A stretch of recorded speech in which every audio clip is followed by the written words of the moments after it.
this day, the 3rd of January, 1437, the death of Catherine of Valois. Catherine of Valois was the daughter of Charles VI of France, a man who had been plagued by mental illness that meant he sometimes believed he was made of glass and would shatter if someone touched him, making him aggressive and frightened, and at other times refused to bathe for weeks on end and didn't recognise his own family.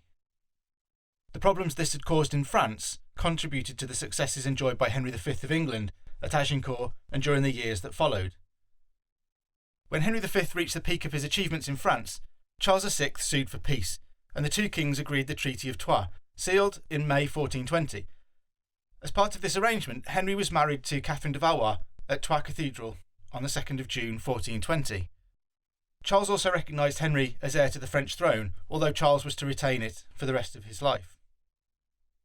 Catherine travelled back to England with her new husband and was crowned at Westminster Abbey on the 23rd of February 1421. She gave birth to the couple's first child, named Henry, on the 6th of December 1421, but the baby would never meet his father. Henry V was already back in France at the time of his son's birth and died there on the 31st of August 1422 without returning to England.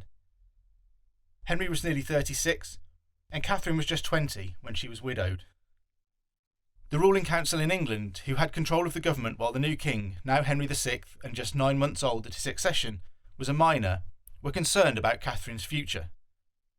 She was suspected of having an affair with Edmund Beaufort, who would later become Duke of Somerset, which threw into sharp focus the problems of Henry VI acquiring a stepfather who might have huge influence and authority for years to come.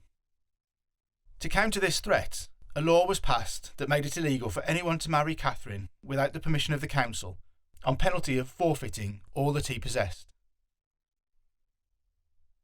Catherine managed to circumvent this restriction, though. She supposedly fell for the handsome Welsh servant Owen Tudor, who was said to have tripped and fallen into her lap while dancing furiously. Owen had nothing to lose, so the law could have no effect on him. Although there's no evidence that the couple actually married, it's usually accepted that they probably did.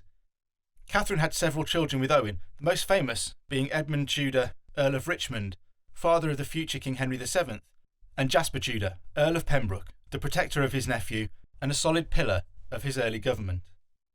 On the 3rd of January 1437, Catherine passed away at the age of 35. It's unclear whether her death was a result of childbirth or an illness, and a funeral effigy survives to give us a clue of what she looked like, and she was said to have been a great beauty in life. Owen was prosecuted by the council and imprisoned for a time. Their sons were eventually taken under the wing of their half-brother King Henry VI. Although Catherine's son by Henry V would lose his throne, her grandson would eventually take it to become King Henry VII, the first Tudor monarch.